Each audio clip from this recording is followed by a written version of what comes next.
Greetings, salutations, respect, and love. I am Scott. You're in the Prog Corner. Today, we're going to be investigating the best sounding, the best produced prog albums of all time. And hey, I don't know anything about this kind of stuff. I am just the absolute antithesis of an audiophile. Dude, I rock a Crosley, okay? So what do I know? So please let me know in the comments, what albums you think that should be on this list. I'm going to do 10. Well, actually, I'm going to do 11. But just a quick shout out to George Martin and Jeff Emmerich for all that great work they did with the Beatles.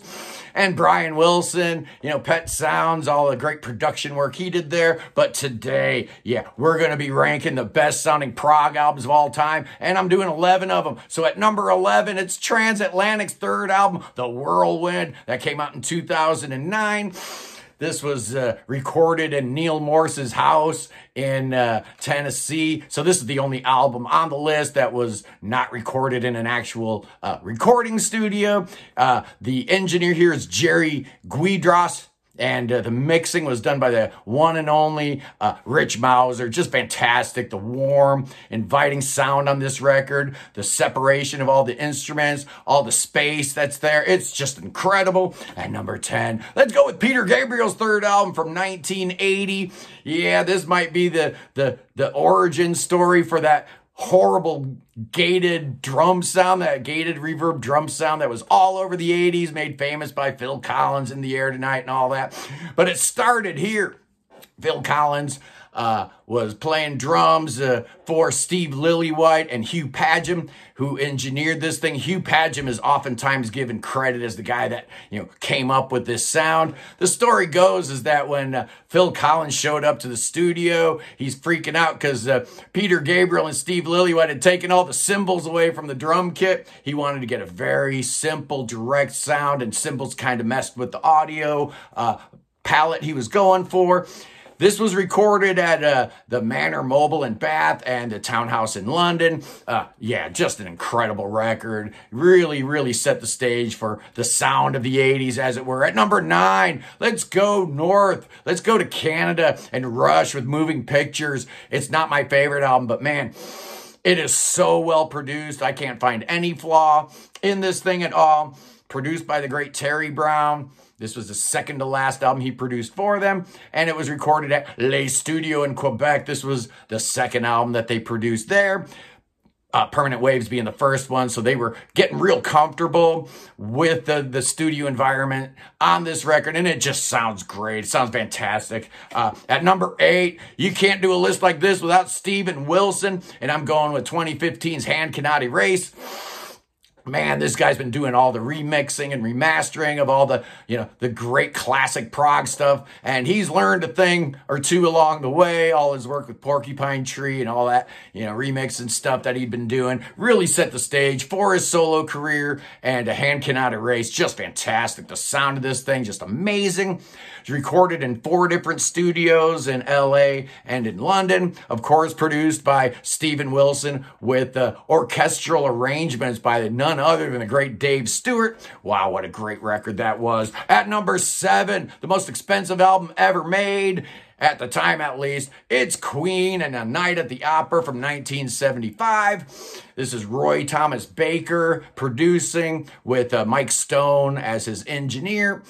They recorded this album in 6 different studios, but the 2 primary ones where I think most of the basic tracks were at Trident and Rockfield. I think all the vocal stuff from Bohemian Rhapsody was all at Rockfield. This album hit number 1 in the UK, and surprisingly enough, only number 4 in the US, but it just sounds amazing to these ears. At number 6, how about Supertramp, Crime of the Century, man? If you think about good sounding records, that's one that's going to probably pop up into your mind really, really fast. Produced by none other than the great Ken Scott. This was recorded in a couple different studios, Trident, Scorpio Sound, and Ramport, 1974.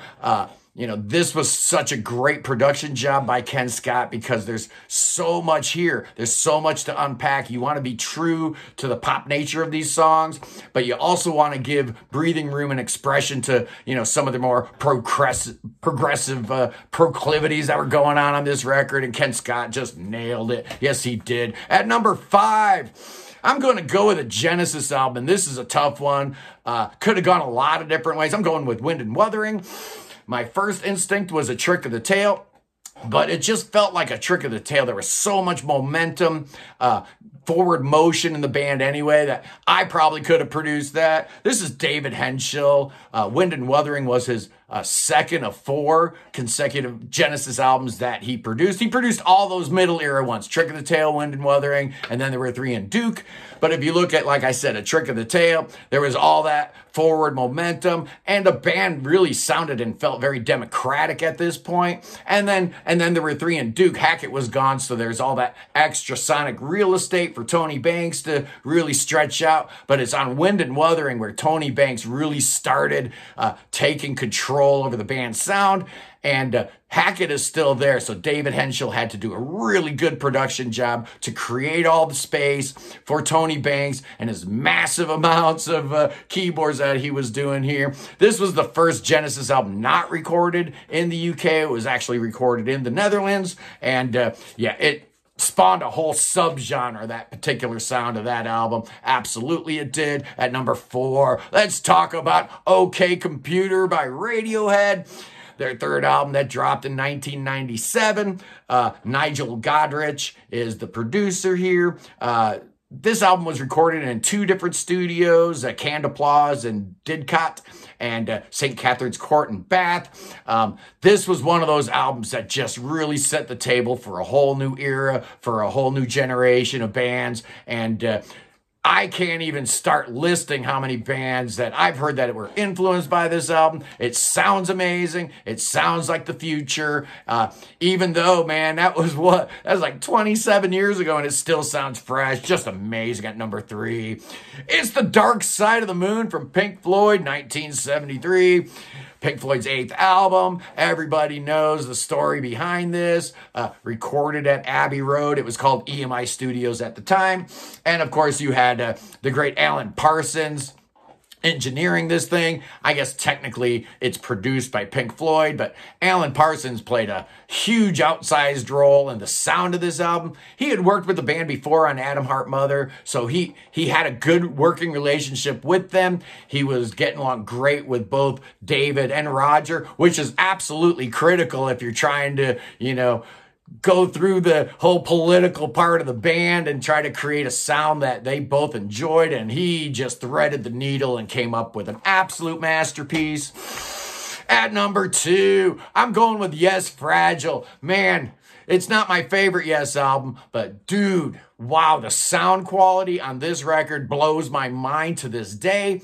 Eddie Offord put aside some of his trickery that he was doing on the Yes album, that, the hard panning and the weird stuff like that, and just focused on creating the most pristine, most beautiful sound. And how about Bill Bruford's drum sound on this album, man? That ringing snare drum of his, just so great. Recorded in 1971 at Advision Studios.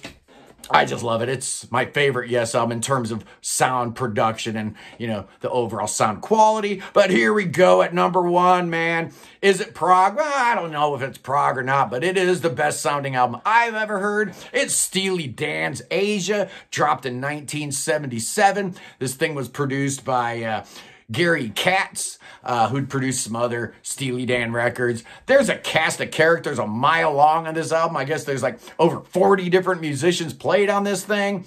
They recorded it in 5 different studios in Los Angeles and New York, and it hit number 3 in the US, number 5 in the UK, and if you're quibbling with me putting Aja here, in the number 1 spot, just take a listen to Steve Gadd's drumming on the title track and get back to me. Anyway, that's my rundown of the best sounding prog albums, headphone prog if you like. Let me know what you guys think, because I know there's a ton of great sounding prog albums out there, so I just wanted to do something real quick.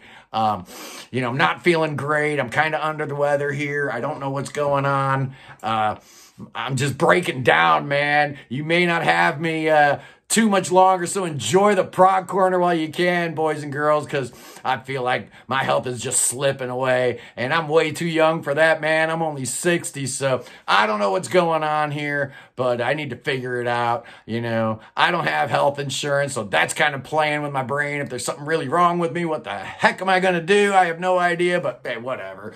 You know, it's all good. I got you guys, so that's all I need. Me, you, my wife, and we're good, man. We're all set. You know, who cares if I'm in a hospital bed? All I need is my phone, and I can still do videos. It's all good. Anyway, I love you guys. Tomorrow's a big anniversary for a couple great records we might want to talk about a little bit. But either way, I love you guys. Peace in the Middle East, and God save the King. I'll see you soon.